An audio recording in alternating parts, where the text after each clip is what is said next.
Okay, hello everybody. I hope you hear me. Here just a few technical details about how we're going to run this webinar. So you will have the opportunity to ask questions in the framework of the webinar, and we would just like to ask you, if you have a question, please raise your hand. You'll find this on the left-hand side, just underneath the video. You see participant list, and there you see a smiley. And then you see a human head. It's supposed to be a hand. So if you click on the hand, then you raise the hand, and the moderator can see that you have a question to pose. So please speak only after you've granted the permission by the moderator to speak. And don't forget to push the talk button just underneath your video. And after you finish talking, just don't forget to press the talk button again, because otherwise we'll have an echo in the room, which is quite unpleasant. And in addition to that, you also have the possibility to ask questions via the chat, and I'm going to keep track of that. So if you have no chance to speak, or if you're in an environment where you cannot use a microphone, that it's another option for you to take part in the webinar. And I think that's from me. So thanks a lot, and enjoy the webinar.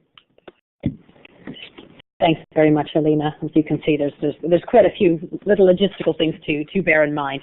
If you have any questions on that, I think you can just raise your query via the chat, and Alina will get back to you. So welcome to the first of a series of 4 webinars. Webinars are a new tool used by the IES, and specifically the Educational Development Unit, which I head up here. We've used it quite a lot recently for a variety of training, and also for ad hoc showcasing of some of the EuroMaster teaching talents that we have here. But this is the first time that we're going to have a webinar incorporated into a formal part of a EuroMaster module. So this is quite a groundbreaking event, whether you knew that or not. So welcome and congratulations for being a part of this. There are a variety of slides that are going to come your way, and I'm pleased to say that I'm not going to be the only presenter today. In fact, I'm one of 3. You're going to have me, and then you're going to have Mattelaer, and then live from Berlin, you're also going to have Katja as well. So can I just give you a very brief overview of the module first, for those of you participating who may not actually be students on Quo Vadis, so you have a sense of what it is. Quo Vadis, meaning, where are you going, the European Union, is a 3-year Jean Monnet-funded EU foreign policy course.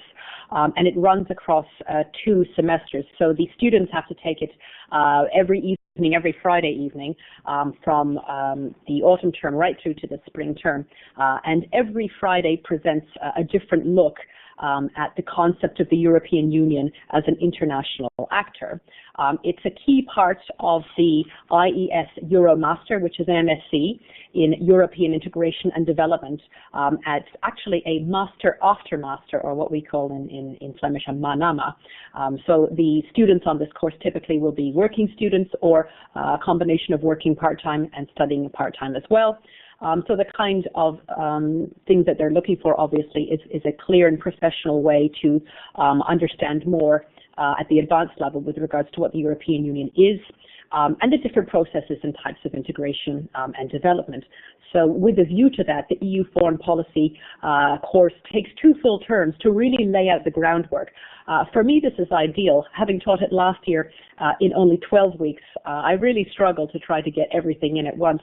With 2 terms, not only can I incorporate a wide variety of guest lecturers, but actually I can really start at the beginning by building in a variety of theory. And in fact, that is going to be the focus of today's webinar, is to look at some of the underlying conceptual and theoretic elements that give focus and meaning to foreign policy in general, and to the European Union as an actor as well. The Quo Vadis course is divided into 4 parts, and each part has an accompanying Jean Monnet webinar. So this is part 1. You'll see in a while that we have the slides indicating what is coming up next. And at the end, in spring 2012, there will be a final public colloquium. And this is going to run on for 3 years. So this is the first half of year 1. Here are the objectives of the course, Quo Vadis EU, obviously exploring the very dynamic and fast-changing relationship between the European Union and the rest of the world. Lisbon has certainly been a big watershed. The question now is whether it's a watershed that the European Union can capitalize on, or whether, in a sense, it just poses a series of constraints and obstacles which are going to thwart the European Union in its attempt to be a dynamic and visible and impact-led actor. Is it, in a sense, harnessing itself with a variety of self-imposed limits? So the queries, as you can see, really take three shapes, which are the final points at the bottom of this slide. The overall extent to which the EU is an actor in international affairs. And I'm going to return in a minute to this concept of actorness. The very first lecture I gave at the top of this course explored what we mean by an actor and what the qualities of actorness are. And I think to have a good conceptual grasp of foreign policy in general and the EU particularly, a very good working concept is actorness. Secondly, the broad policies by which the EU has come to define itself as a foreign policy actor. Some are stronger than others, some are more well-known than others. It's very crucial that every student of EU foreign policy has a good working knowledge of each of the policies and hopefully a comparative ability to be able to work across and between them.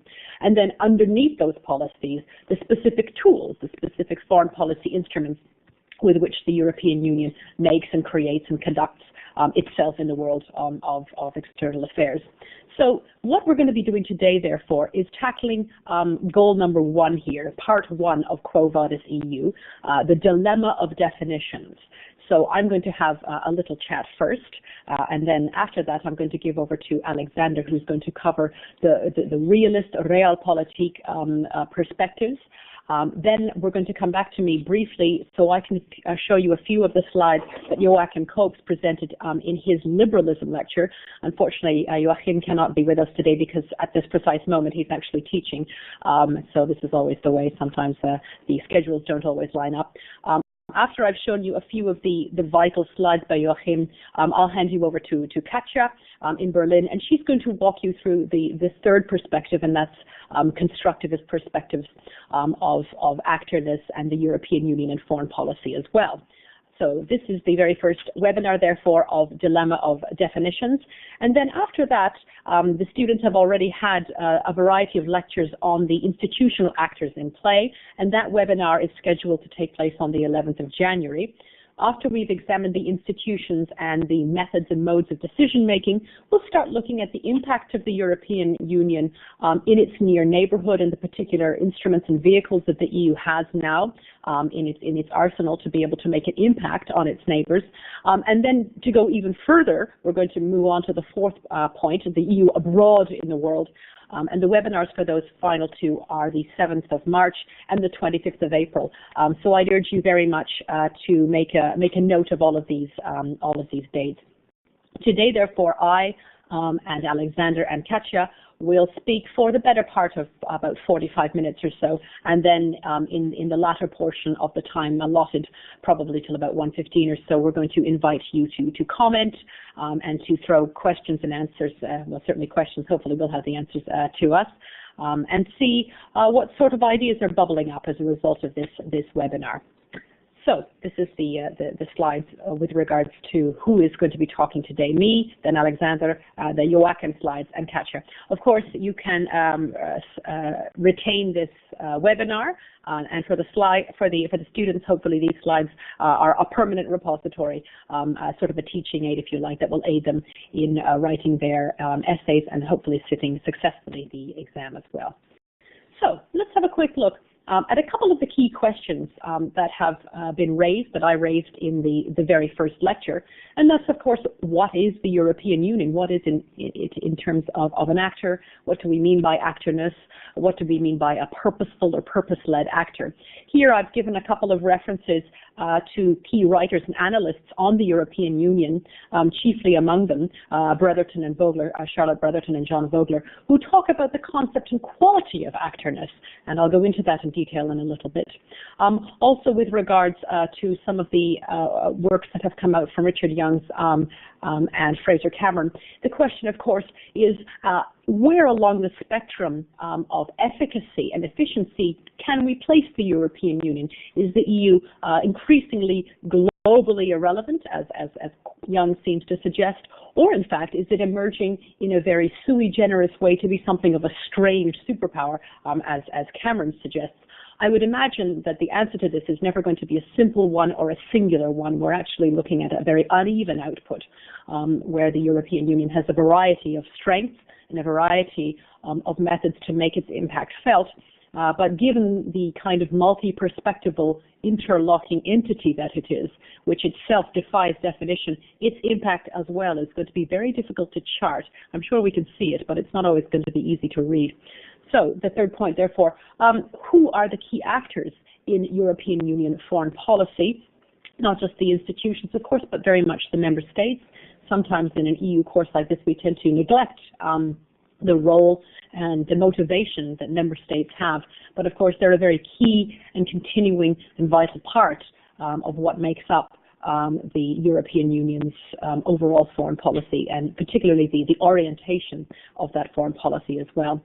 A key reading came out in 1993 by an analyst, Christopher Hill, who, in reaction to the crisis in Yugoslavia, suggested that the European Union had effectively missed the boat, and he defined this as a capabilities expectation gap, wherein there were very high expectations with regards to the European Union's ability to be and remain a European foreign policy, but severe problems with its ability to do this in practice, its capability to do this in practice. I think a key question for students and for observers alike, of course, is to say whether or not Hill's original capabilities expectation gap still defines to some extent the European Union's ability to impact upon the world. Is it still a timely and prescient way to define what the European Union is, or has the EU moved beyond this gap, or has it found ways to fill this gap?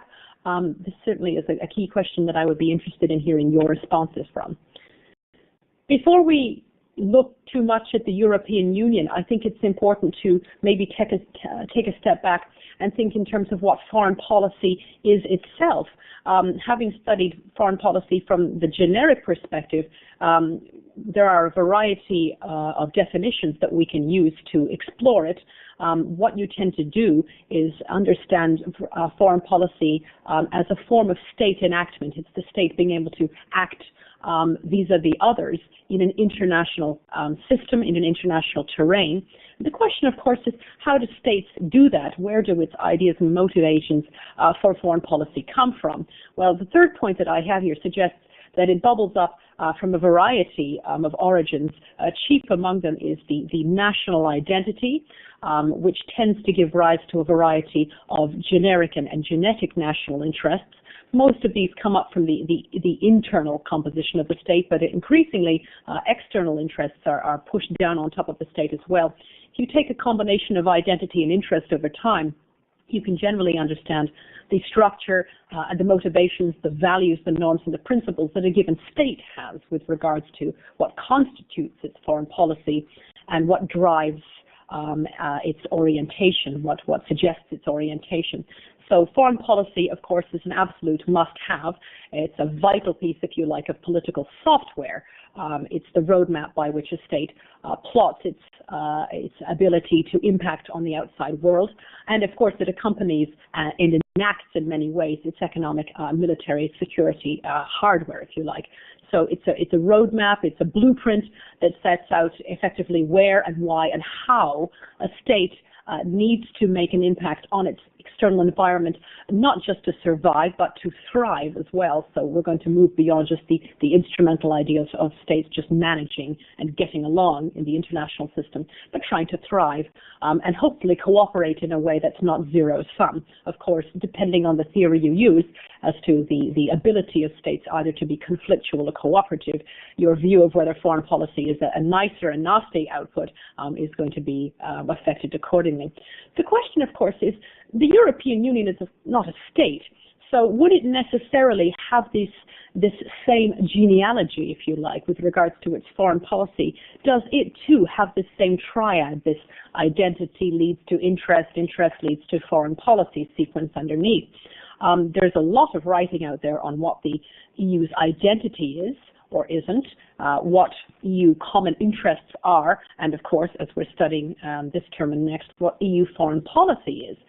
There's a lot of writing still to be done on this as well, and I hope a variety of the theses that we'll see in the next term reflect on this, because it's certainly worth asking.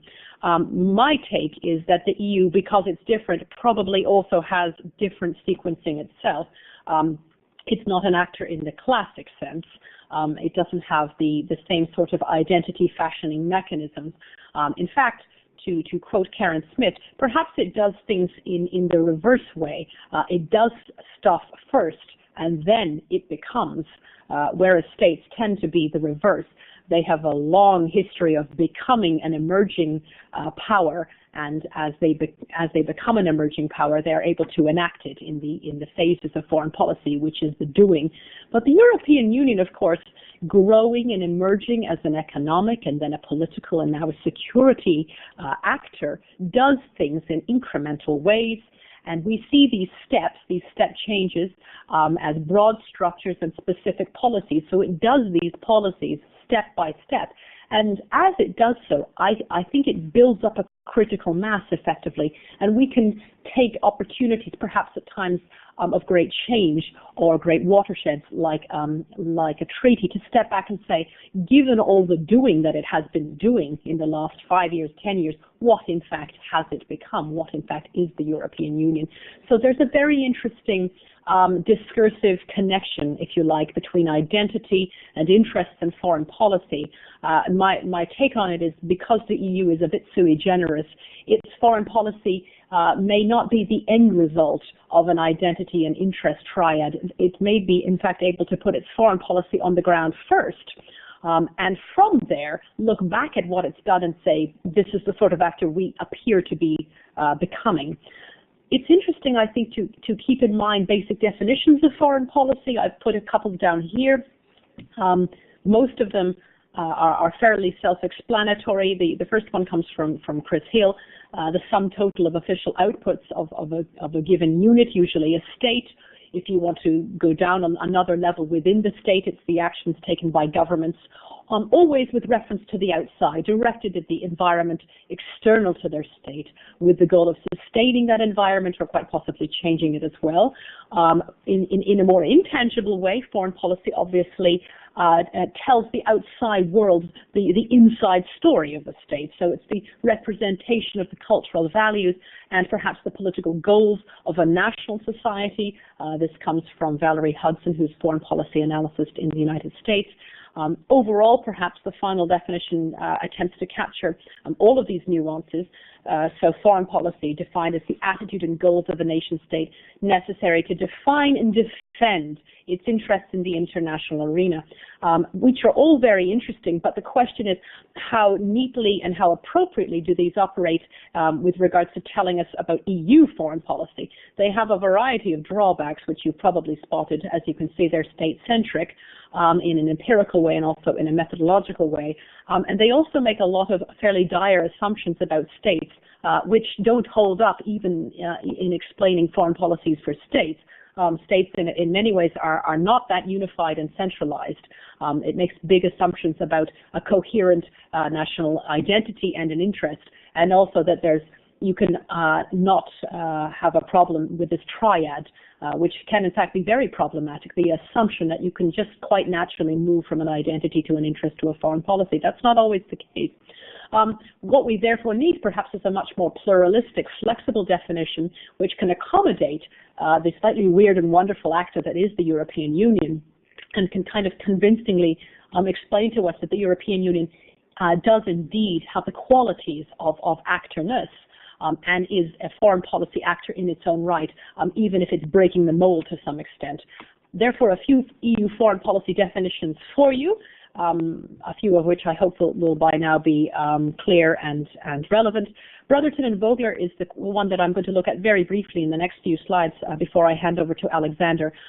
Their idea is that actorness of the European Union is a tripartite structure. The EU as a new actor only comes about as a foreign policy entity because it has the ability to draw on its presence, its ability to have a unity, make use of its tools, its capabilities, and to capitalize on opportunities, external opportunities. And when all of these things happen at once, when you get a sort of an interface between all things, presence, capability, and opportunities, then you're going to see the EU emerging relatively clearly as an actor, probably a purposive actor, and having a generally visible impact on the outside. Whether that impact is coherent or cohesive is, of course, quite another matter. Karen Smith gives you a nice definition as well. The question, of course, is the foreign policy done by the EU is always going to have a particular theme. It might have a security theme or a normative theme or a political or economic theme, depending on what it's doing. So our foreign policy definition really does have to be very flexible to accommodate all of these things, and actorness might be one particular suggestion towards that. Also bear in mind that foreign policy is as much about where. It's a spatial dimension as much as it is a what. So the European Union has traditionally focused on east-west dimensions, but increasingly now it's incorporating another annex to that, and that's the north-south one with regards to the neighbourhood policy, and we're going to come to that in a few weeks. So what to study, obviously, when you're looking at the EU foreign policy? You need to have a good grasp of your history. I think you also need to be interested in the scope and the influence of the EU's external activity upon third states, of course, because the EU is trying to have an impact on its external environment. Sometimes we forget to look at the third states and understand discreetly their attitudes and their opinions to the European Union. We shouldn't always just be content with saying, what is the EU from the inside? Let's have a look at it from the outside as well. Don't forget, in fact, to try to make a difference between effectiveness and efficiency. It's one thing to do a job, it's quite another to be able to do it well. These concepts come to us from public policy analysis, and I think need to be worked in more fruitfully to European foreign policy analysis as well. So I'm going to move over very briefly, therefore, to what Brotherton and Vogler have to say in getting to grips with EU actorness. They are convinced, as am I and a variety of others, that the EU is itself very unique, and therefore we need to treat it as a unique actor in terms of its character and its structure. So the three broad categories, of course, as I've mentioned before, I think gather together its internal and its external compositions, and they give us the following: presence, and capability and opportunity. So let me quickly go through these 1, 2, 3. Presence, in a sense, is the most difficult to define, so it's probably best that we get it out of the way first. The ability of the EU simply to exist, but given that it's existing, by virtue of its existence, to exert influence beyond its borders, both directly and frequently indirectly, both tangibly and intangibly, both actively and reactively. So presence denotes, in a very broad sense, a very fluid sense, the EU's structural powers, its structural presence, its qualities, its fundamental nature, and what we want to analyze here, of course, what are the institutions and the strategies and the foreign policy instruments which prove to us, which provide evidence to us of this presence, and how does that presence work with regards to the EU's ability to act with intent. Capability, I think, is much more simple to define. It's the availability of policy instruments, what instruments are used for which policy and why. What are the limits of the EU's capability? What can it do and what can it not do? So we really need to have a clear idea of the scope of what's available out there. And of course, opportunity, without the door being flung wide in front of you from a historical and a geopolitical point of view, you can't always capitalize on your presence and use your instrument. So certainly it allows the European Union to react with a variety of logics Sometimes it reacts with an opportunistic security logic. Other times it's more ideational, and you get a constructivist logic of appropriateness there. There's an integrationist ethos that comes out very fruitfully, and a variety of opportunities, which I put below, I think moved from really the end of the Second World War right through the end of the Cold War and the new geopolitical shifts, watersheds like 9/11, and then a variety of the treaty watersheds as well. Each one of these constitutes a methodological and a political and a market opportunity for the European Union to consolidate what it means. So the final slide, I think, which I don't want to go through in detail, but something I think for students to bear in mind, there's an abiding 5-point quintet series of tensions that seem still to reflect the problems of the European Union and doing its foreign policy. Have a quick look at these 5 and see, in a sense, do they still reflect much as Chris Hill's expectations capabilities gap, do they still reflect the European Union as a whole? I'm now going to move over to Alexander, who is going to move to the second part, Realpolitik, Inter-governmentalism, and the national interest. Welcome, Alexander. Thank you very much, Amelia.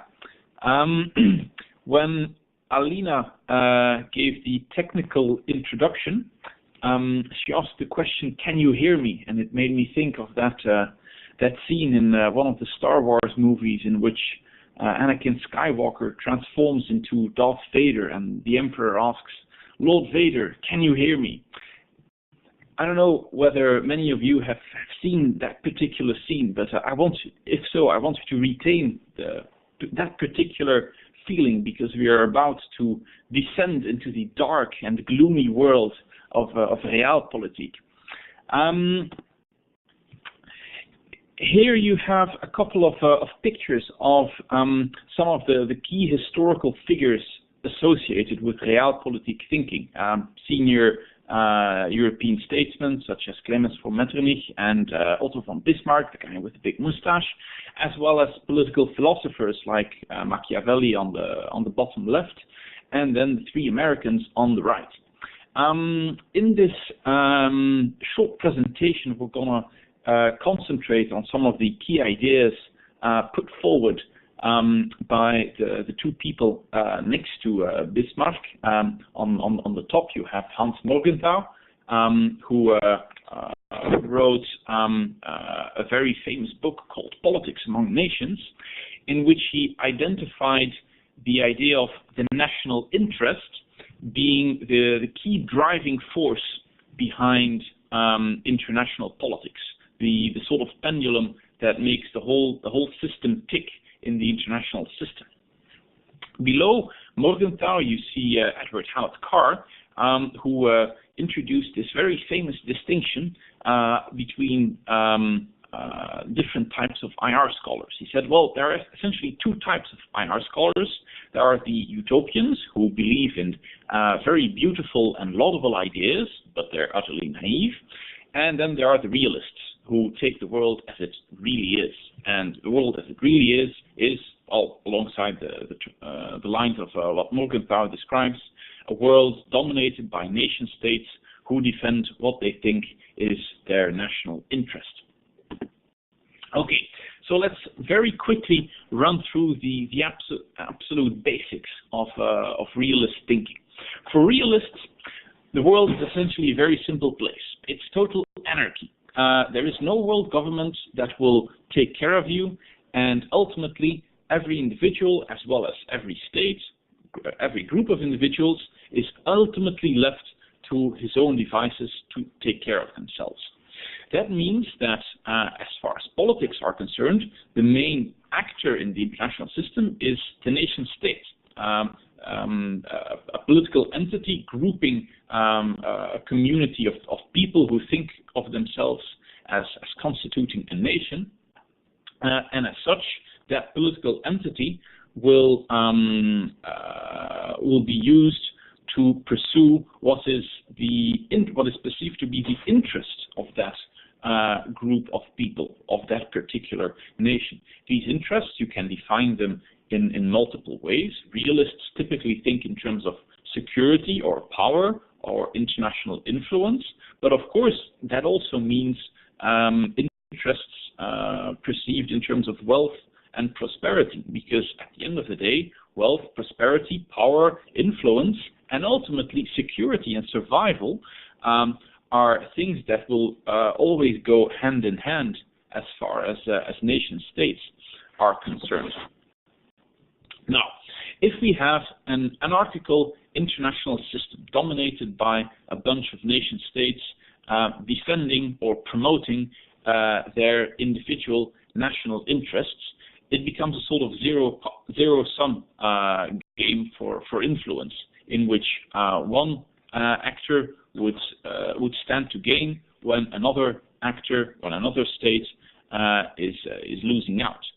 So that means that balance of power thinking will dominate realist thought, and the system of international politics is essentially portrayed as a competitive system in which all these individual nation states will compete with one another and will compete in a pretty ruthless manner, kicking all morals overboard and concentrate only on their individual interests.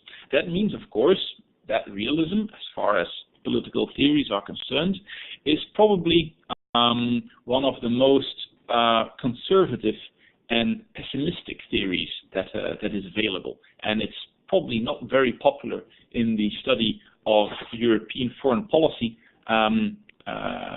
Well, it has not been very popular in the study of European foreign policy as far as the most recent decades are concerned. But of course, if we go back to a more distant past, realism was the sort of basic theory and philosophy governing the thinking about foreign policy, and in some ways it is actually making a comeback. So it's probably well worth to spend some time discussing these issues. Of course, I should just point out that there exist many different varieties of realist thinking, and realist scholars can have very intense debates amongst themselves as to whether it is all about security, all about power, or all about wealth and prosperity. And realist scholars may all be pessimists, but at the same time, you have the very the extreme pessimists that think in overall defensive terms in how to handle world politics, and then there are also realists thinking in much more offensive terms, and seeing anarchy not only as a threat but also as an opportunity for increasing state power. So realism, it's a big group of scholars, and it still retains a broad diversity of thinking. So I'm just covering some of the basics here, but there are a lot of nuances. Okay. The idea of the national interest is probably the absolute foundation of realist theory.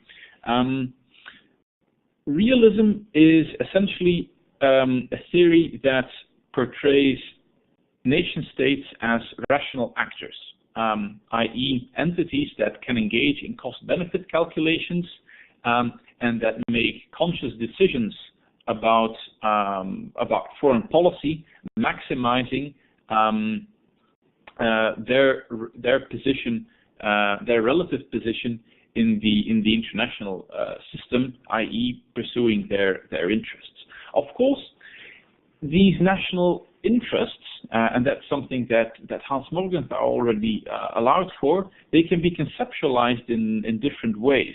And some of these interests will be very tangible material factors, such as geography, and other interests will pertain to factors that are much more difficult to describe in fully objective terms, because they will relate to history, they will relate to culture, and as such, you can actually say that there exists a sort of spectrum of national interests, ranging from the very hard and objective material ones to the more subjective, imagined or constructed ones.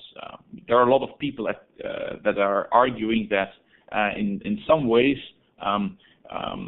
realism and constructivism very nicely complement each other as far as offering explanatory theories for foreign policy are concerned. So what does this mean for the making of foreign policy in Europe? Well, realists have always described foreign policy, the making of foreign policy in Europe, as a game of intergovernmentalism. Namely, you have a bunch of nation states who occasionally sit together and work out particular deals deals offering answers to particular foreign policy challenges. And that sort of mechanism has existed for centuries. It used to be called the Concert of Europe. Now it may be formalized in institutional settings such as NATO or the European Union, but it should never be forgotten that the real decisions are being made in the national capitals, and what really goes on in all these diplomatic settings, well, it's essentially a game of diplomatic horse trading, where big member states and small member states will essentially trade various positions with a view to maximizing their position in the overall system. And realist thinkers would insist that regardless of all this institution building that has taken place in the latter half of the 20th century, they would argue that at a fundamental level, the rules of the game have not changed. The rules of the game stay intergovernmental, i.e., every national capital thinking for itself. If we then apply this toolkit to the analysis of the EU's foreign policy, common foreign and security policy, as well as the security and defense policy, it means that this is described as one of these exercises in intergovernmentalism, in which geography never ceases to play its part. Along these lines, you can argue, well, France is, for example, bound to look after its interests in what happens in Northern Europe because, well, it's a neighbor of Germany. But at the same time, French foreign policy also needs to take into account what happens in the Mediterranean, because France is a Mediterranean country as well. The Italians must worry about what is happening in Libya, because at the end of the day, Libya is only a very short distance over the water from southern Italy. So all these migrants flowing in might cause a security issue for the Italians. And then you have smaller countries that are squeezed between bigger countries, Belgium between France and Germany, Poland between Russia and Germany historically. Well, obviously, the thinking driving these middle in between nation states will always be affected by their geographical position on the continent. Does all of this still matter in the context of the European Union, where, as far as the political discourse is concerned, all this sort of thinking has been relegated to the dustbin? Well, you can actually argue that this mode of thinking is in recent years making a comeback. I recently attended a conference, for example, in which a big hotshot German professor argued that the current Eurozone crisis is, at the end of the day, sort of a crisis in German foreign policy, in which Germany, after multiple decades of playing a subordinate role, is finally coming to a sort of situation where Germany would promote its national interests just like any other normal European state would do. And of course, Germany being the largest member state, this sort of upsets the entire system. Regardless of whether one agrees with that analysis, and regardless of whether one agrees with the core premises of realism as the world is an anarchical place and it will only be nation states taking the key decisions, regardless of all those factors, it's important to be at least aware of these ideas, because I can assure you that as far as all the diplomatic services of the member states are concerned and all the defense staffs of the member states are concerned, these ideas are still influential. That doesn't mean everybody agrees with them, but they are still influential in setting the terms of the debate. So I think I'll rest my case for realist thinking here and hand over back to Amelia, I guess, for going through Joachim's slides. Thank you. Thank you very much, Alexander. That was an excellent and very pithy overview. And as I put on the chat, I think there's no better introduction to students to public and foreign policy analysis than to watch Yes Minister and Yes Prime Minister. It's not only very funny, it's very, very true. Sadly true in some cases. Again, it's a pity we don't have Joachim with us. He gave an excellent lecture on neoliberalism, and I don't intend to try to go over it here, but he's been kind enough to provide the slides which convey the clearest sense of his message with regards to the dynamics of neoliberalism, supranationalism, the impact of institutions, and the collective interest as well. One thing he asked me to make sure that you take a particular care and attention to are the 5 functions of theory. All too often, I think we jump into European foreign policy and even international relations theory underneath it, or even integration theory, and we forget what theory actually is. And in many, many ways, they're simply lenses that we put on that allow us to understand more clearly the world outside, giving us greater conceptual and empirical ways in which to deal with a fractured and complicated world. So this is a very important slide, and I think it's helpful for students in their writing, especially in their thesis, if they're building in theory, to make a brief reference to how they too understand theory as a simplification device, as lenses, as a way to make explicit underlying assumptions. It's a carrier for norms, and sometimes, depending on the hard quality of the science used, it can be predictive as well. It can be used to predict outcomes. This is quite frightfully difficult to do in the social zone, but it is an interesting attempt anyway. So Joachim has given you a variety of views of liberalism and the internal and external qualities of liberalism within the European Union, everything from the democratic peace philosophy to the ability of the EU's foreign policy to carry liberalism in its various vestiges, civilian and normative power, particularly the economic and trade facets of its external structures, more broadly transformative powers and interregionalism, the question of whether the EU is an effective IO, an effective multilateral actor, and in its effectiveness whether it makes a positive benefit to the global structure. Is it a force for good? It's certainly a key question to be borne in mind. A helpful slide here, both to make a good sense of what Alexander has said and what Katja in a moment is going to say, is this nice tripartite view of the theory family. And what's nice is that you have the international relations ancestors, if you like, at the top, and then beneath them you have the specific international relations and European Union studies interface. So integration studies in the blue underneath, liberal intergovernmentalism moving sort of left to right on the policy spectrum, and then federalism and functionalism and transactionalism begot, if you like, from liberalism, and then constructivism yielding a variety of very interesting outputs, especially with regards to identity and interest and foreign policy studies, neo-functionalism and European constructivism itself, a very, very fruitful area of current research, if I may say. In addition to the slide that I put up about this abiding quintet of tensions intransigent problems which seem to be trammeling the European Union, Joe has put up an interesting series of points that might qualify the European Union to be a liberal power.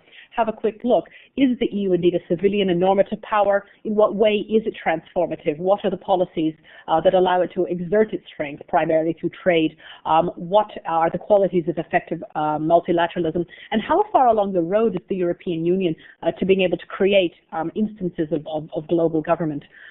There's a variety, therefore, of different types of structures underneath each one of these for civilian power. Normative power, of course, returns us to the key architect of normative power, Ian Manners. And this has given the European Union a rather challenging menu of things to do. Some it has done remarkably well, and others, I think, still labor in the rhetorical camp, if I may say so.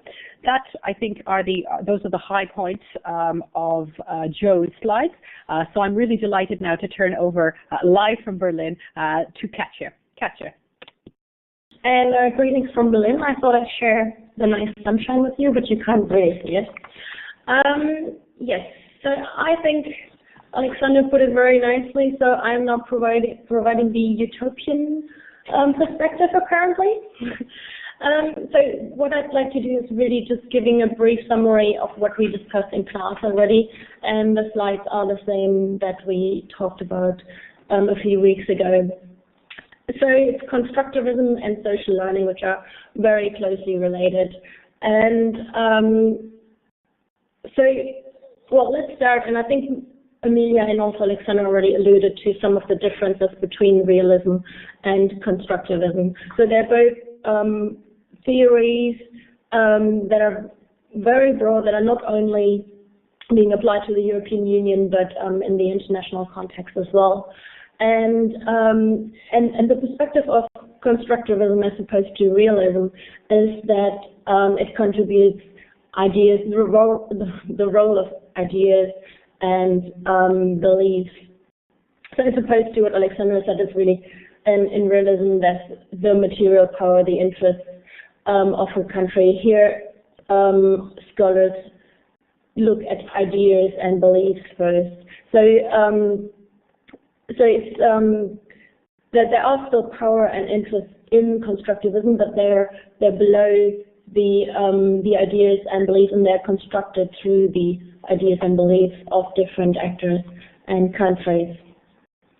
So and what I'd like to do in the next slide is looking at first constructivism as a social theory, so it's the highest level of what the broad assumptions are, and then going down to international relations theory and looking at what international relations scholars think or talk about when they apply constructivism, and then going into European integration and social learning in the European context.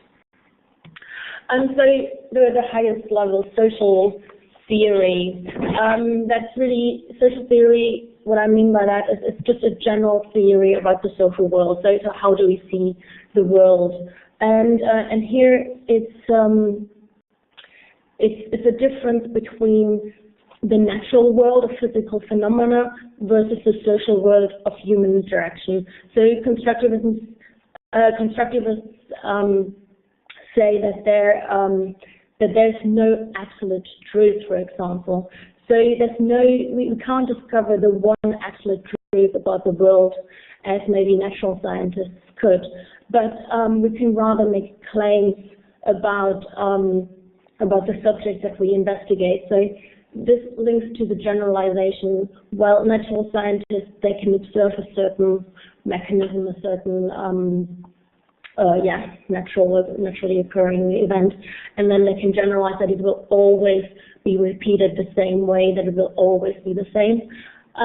But here constructivists say, no, actually social interaction, the social world does not apply the same rules, does not always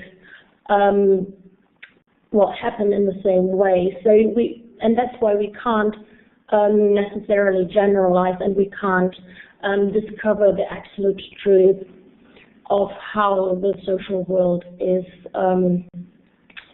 taking place, is what it looks like.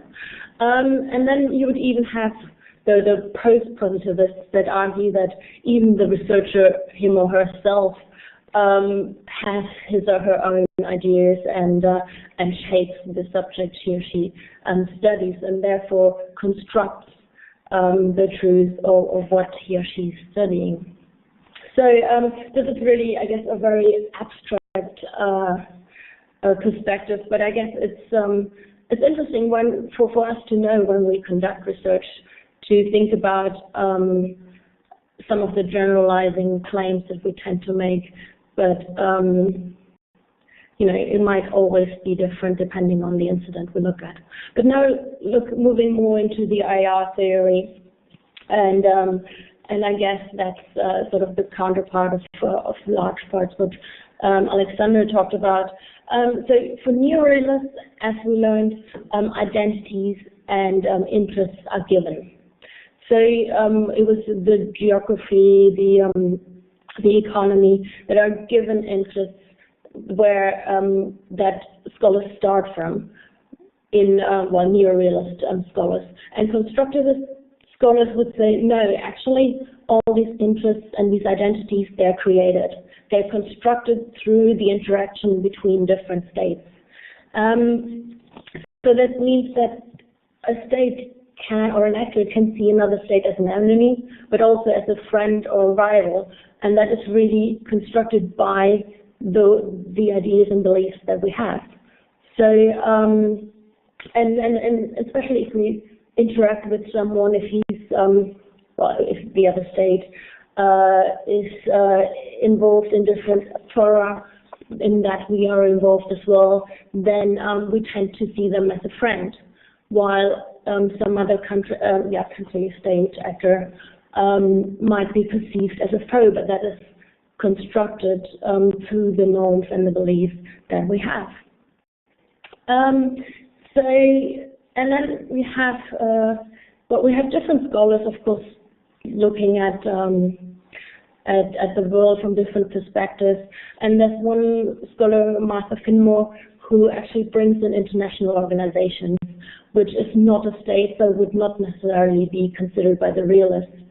But so she looks at international organizations as autonomous actors that can actually construct an environment within which cooperation between states takes place, and they can transmit norms, and through these norms, through the construction of these norms, actually shape national policies, because they can shape the perception of states and actors in states about what is right, what is wrong, how foreign policy should address different things, what foreign policies should look like. So it's not necessarily a given, but it's constructed through various actors, so not only states, but also non-state actors. And another aspect then that's coming in, and I put it as the last bullet point here, is the role of domestic factors. And that alludes already to what Alexander said earlier when he referred to history and culture. So, and then there, I guess we might have a spectrum, I guess, between constructivism and realism. So, and here we do have, for example, a country's or an actor's culture and history that would interact with the international environment, the social interaction at the international environment, and both of them play a role and shape perceptions and beliefs. So if we take these, yet again, another steps down to European integration and also European foreign policy. Well, first of all, constructivism doesn't make claims about European integration as such. We saw it can be really broad, it can be a meta theory, but nevertheless it can provide insights to European integration. And I guess it's closer to neo-functionalism, which also talks about interaction and changing changing attitudes, changing perceptions of certain actors, who also then advocate the European cause, I guess. So just looking. So actors that interact at the European level actually do not necessarily only stick to their national interests.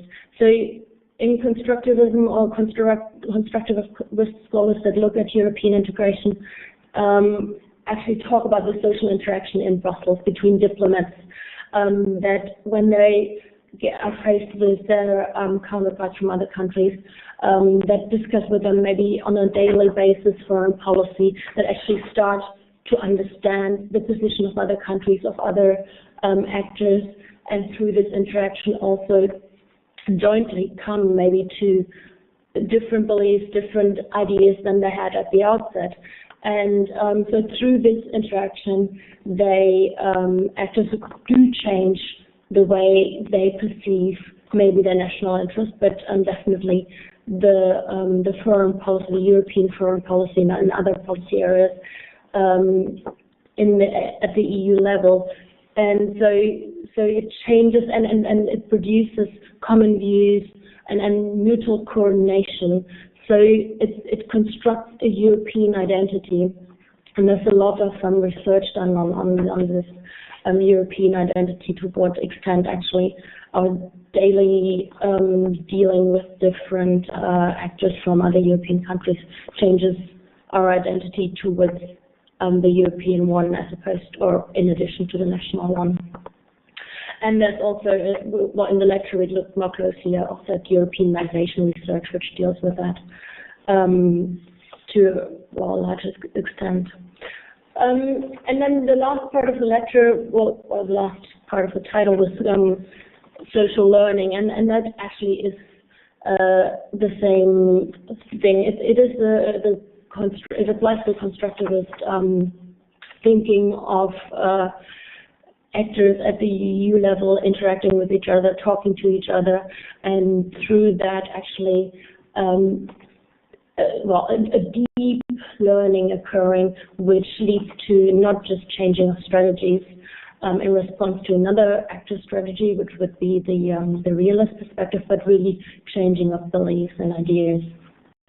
And the last point that I put here, the open method of coordination, is very much based on that, but that actually was not meant to be discussed today, and you have to join the next webinar in a month's time to hear more about that. Yeah, thank you very much. That's a brief summary, I guess. No, I think. Okay, is that good? Okay, finally, sorry. It's the logistical thing. And then after me, we'll have Katja. And Alexander's going to talk about the European Council, and with luck, Irina will be able to join us to talk about the European Commission. And the point of this is simply to give you a look at the European Union institutions as foreign policy makers. Some have a wider mandate, some have a different kind of competence, some therefore are more effective than others. I'd just like to finish off with giving you a few slides with regards to other upcoming webinars that you might be interested in. These are paid webinars. They're €25 per session, but I think that's really quite cheap considering the enormous amount of expertise on offer. The 25th of January is a terrorist finance tracking any privacy left, and that's going to be done by the director here of IES, Bart de Schutter, who's very much a world-leading authority in this. So I would absolutely urge you to sign up for that, especially if you're going to be covering this issue in any detail in your thesis. We also have a 2-day workshop on EU research funding for those of you who perhaps are part of a think tank or interested in submitting a bid to the European Union, small or large, whether it's Jean Monnet, as I have myself, or much larger with a variety of people for FP7. It's quite a labyrinth of data and requirements and regulations to do so. So the idea is therefore to have a workshop to work your way through the details, and the second part of the workshop on the 19th is to brainstorm activities and ideas into a reasonable looking proposal. From the 6th to the 8th of February, we have our regular 3-day intensive seminar, EU in Close-Up. These are for people who know a little bit about the European Union, but for professional or personal reasons would like to have a much clearer, advanced working understanding of the political, legal, social, economic, even cultural aspects of the European Union. It's always a combination of in-house expertise and external experts. So if you know of somebody who you think might benefit from it, do please let them know or get in contact with us and we can send you further information on that. The next big online course that we're going to do, which involves exactly these sorts of series of webinars, is going to take place from the middle of March to the beginning of April. It's an online course on EU institutions and decision makers. It's a series of 4 webinars. Again, covering the institutions, the Commission, the Councils, the European Parliament, and then finally finishing up with interinstitutional decision making. So again, something of a short course, lunchtime webinars. You're free to be able to join in if you feel it's going to be of benefit to you. I'm going to stop there, and maybe we'll use the next 10 or 15 minutes to take some questions and some answers. I've already been giving some answers on the chat room, but now is your opportunity to do so. So you simply need to press the video button. You just raise your hand, the little hand button, and then we go from there. So we'll just see who's raising their hand.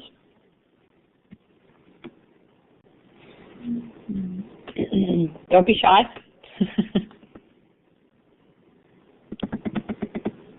Boro, I think you tried to come in before. If you want to, now's your opportunity to ask a question. Özlem has raised a few interesting questions with regards to the quality of actorness, and the question, of course, is does joining the European Union contribute to your actorness, or does it undermine it? That's, of course, a very simplistic zero-sum view of it. Actorness, of course, can also be understood from a rather more extensive perspective in which you chop and change with the structures. There's relative gains to be had, but there's also there's absolute ones as well. So I'd be happy to hear if there's any more particular questions. I'm just looking now at a response from Özlem. I'm just going to read it out now. The condition is that member states agree what stance to adopt, and their willingness to agree or disagree with a matter depends on what is at stake for a member state. That's exactly right, and for the EU as such. So, for example, it is easier for Denmark to accept border issues with Croatia than more international and regional issues. Certainly, the proximity policy has much to say with regards to what national interest appears to be at stake and how that knocks on to being a collective interest. Hopefully, there'll be a few more questions now. Marie, thanks for your comments. So I'm just going to look and see if there are any little hand raisings. I'll just see. I have a question. Here's Boro. There we go.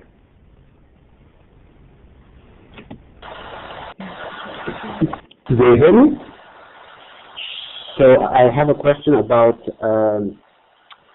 if the EU is moving towards a kind of federalist state in the future. Will it actually mean that we will have intergovernmentalist approach like that was already mentioned by Germany and France? They wish to create this kind of smaller union, but it will, as far as I understood, not be actually a real federalist approach like having a more democratic approach where the parliament will play a main role, but it will more be focused on the states. I mean, intergovernmentalist approach where the states will be running and having the main role all the time. So this is a question that actually is of course focused on the future, but I don't know if you have some thoughts about this because this is now something that is very often mentioned in the news. This idea of having a new federalist moment for the EU, but of course it's not meaning for all the countries, but only for a smaller amount of states, and how it will be governed, of course. Thank you.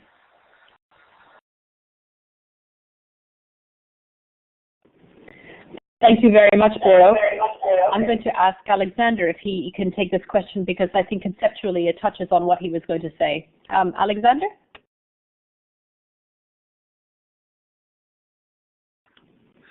All right. Thanks for the question. In a way, the tension between an intergovernmentalist vision of the European Union and a more supranationalist/federal vision of European integration, that tension has been there from the very beginning. Different member states have been pushing for different visions. As you may well know, the intergovernmental approach has been pushed by France since Charles de Gaulle, really, and the federal vision has been pushed by the small member states from the very beginning, and that sort of fits in with their foreign policy traditions, in the sense that the big member states might see an opportunity to dominate European integration, because they are large anyway and have a big an influential position at the table anyway. And for the small member states, the federal construction is instrumental in the sense that it offers them some sort of guarantee that it will not just be the big member states running the shop and all the small ones having to fall in line. Now, what this means for the future is, of course, impossible to predict. Although we see that this debate is becoming very salient again when we are discussing how to tackle the current economic challenges. And you already see there that now the French and the Germans are pushing for more intergovernmental constructions, or even constructions outside the European institutions, properly speaking. And you have again the smaller member states trying to resist this tendency. And I would personally think that the whole thing ultimately will only fly if it indeed becomes some sort of genuinely federal construction in which there is democratic accountability on a European scale for it to really work, because the intergovernmentalist way of working will only get you so far, and that means that if you stick to an intergovernmentalist model, then ultimately the European Union stays an international organization of the classical mold, and not the sort of new political construction that most citizens expect it to be. Of course, if that move towards federal union at some point is really made, it will have to be a move that is given sufficient democratic support, and perhaps that will mean a pretty radical transformation of the European structure and the European institutions as they currently exist. So perhaps we will ultimately move in that direction. But if that is going to happen, then I think the way Europe functions will have to undergo a rather dramatic and radical transformation. I think I'll stop here, and we'll see whether where there are more comments on questions on this particular issue. Thank you very much, Alexander. That was a nice overview. There are some significant tensions in exactly what you said. We're, as you can see, having a nice, fruitful chat here with regards to actorness. And I was getting into the mix here by looking at one of its components, i.e. presence, in terms of having an active component and perhaps a passive component. Boros just typed that, saying that he comes from a small state, that being Montenegro, and as he says, we hardly have any actorness, so I hope joining the EU would improve it. More channels to influence and more exposure. Certainly that's the sort of received wisdom, so to speak, on actorness from Brussels. And it's very much a core message that seems to be imparted, particularly to small states, that getting on the platform of the European Union is not just a beneficial thing; it's a magnifying force that will expand the scope and the focus and possibly even the impact of small states far beyond the region in which they find themselves. As I've said, Denmark up until joining the European Union certainly didn't have an incredibly wide development policy, and now it even has a policy on Zimbabwe. So the question is, why is that important for Denmark? Why is that a benefit? How does that contribute to Danish actorness, independent of being an EU member state? I think there's also a division to be made between saying you have a new form of actorness as a result of being a member state. That's a totally separate identity from the autonomous identity of just being a European state. Sometimes the overlap between the two is not always so very, very clear to me. I don't see any other particular hands at this point, and I've seen lots of good chat. One question from Maria is whether the slides can be made available. They certainly can if you're interested, but of course they're part of the recording session here, so you have them there. But I can put the slides at least for the EuroMasters up on Poincaré. Anybody else who's tuning in who's not a student can certainly ask me. Ali, you want to ask a question? You need to raise your hand. You need to raise your hand. Thank you. Go ahead, Ali. Alexander talked about that in EU foreign policy, realism is not so popular, but as we look to the last 5 years, EU, especially France, want to establish autonomous military forces separated with NATO, and as we looked at EU make military interventions in Congo, which is independent from NATO. As we see these improvements, realism became an issue in European Union.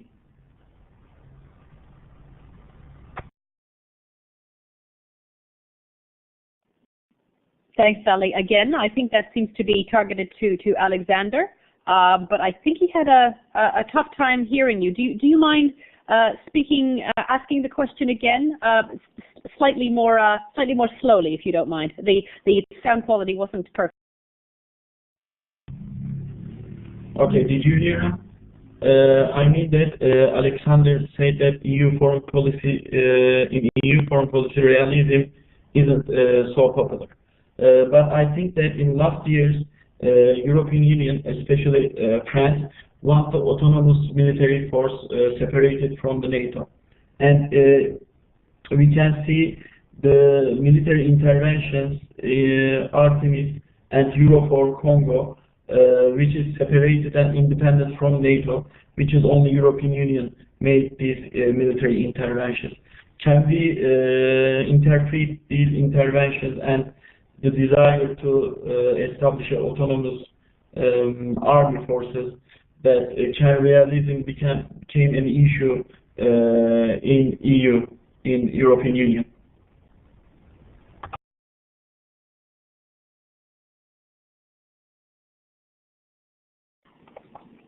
Okay, Ali, thank you very much for your question.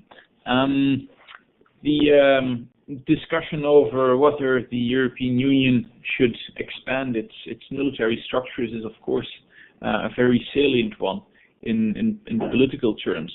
I would actually argue that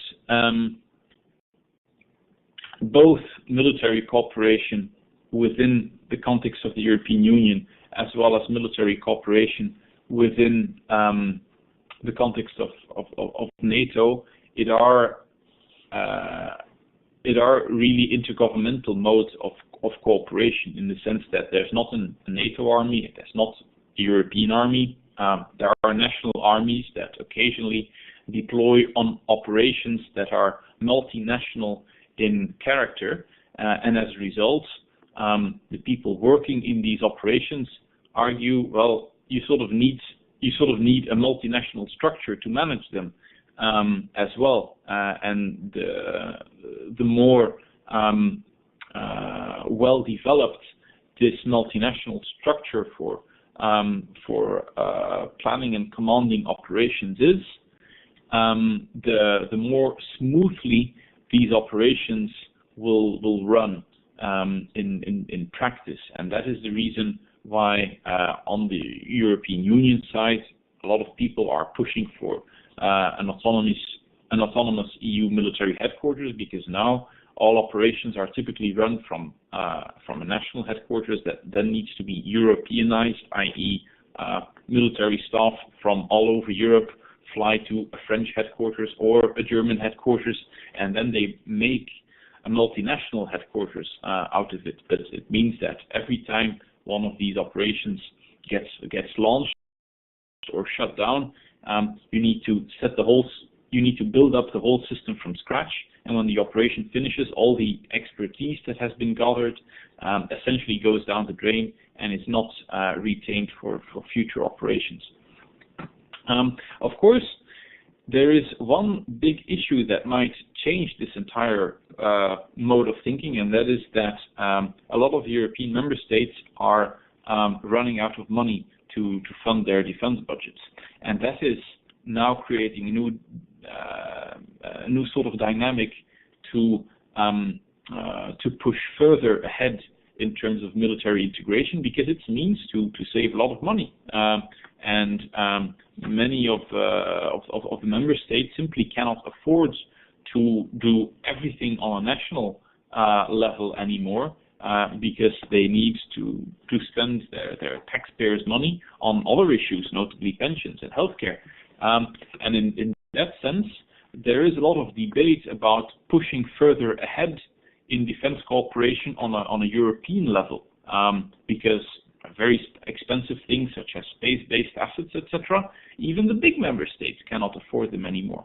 And conceivably, if all EU member states put their resources together, they could get a lot more military capability out of every euro they spend on defense. But of course, these are still very initial discussions, and apart from some policy experiments that have been taking place in more technical areas, that is still a policy discussion that has not come to any sort of conclusion, because you also need to recognize, if you integrate armed forces on a multinational level, it means that, well, member states will lose sovereignty. Not necessarily all of it, but they will lose their freedom of maneuver in terms of national decision making. And that is perhaps not something that all member states are ready for at this point in time. I guess some of the smaller member states are already ready for it, because they don't have a lot of national room for maneuver anyway. But specifically for countries such as Britain and France, countries with a long-running military tradition, there still remains an idea that is sort of difficult to swallow. So we'll have to see where that goes in the future. Thanks. Thanks, Alexander. I completely agree. the freedom of maneuver, even grand strategy, if we're talking in terms of big states, large states, and the heritage, structural heritage, strategic culture heritage, I think cannot be underestimated. It's one of the rough edges of foreign policy that's not going to go away, and is going to continue to provide, the grit of the oyster, so to speak, for European Union foreign policy. Thanks very much to everybody. We've had an excellent chat and some very good questions as well. As I've mentioned, the slides will be available on the EU foreign policy folder of Poincaré, and also available for other people who've joined who aren't EuroMasters students. It's been a real pleasure. I've enjoyed this very much. I'm glad that this has been the first one and that it's gone so well. I'm very much looking forward to the second one on the 11th of January. I've got the slide there. Do please make a note of it. And we'll see you this Friday for Joachim Koops's lecture on the EU's relations with NATO and the United Nations. Many of you are looking at some aspect of this, so make sure that you are front and center for that. Thank you very much. Have a good Friday. Or a good Friday, good Wednesday, and I look forward to seeing you on Friday. Any other questions, particularly with regards to supervision? Just let me know on the email. Okay. Thanks very much.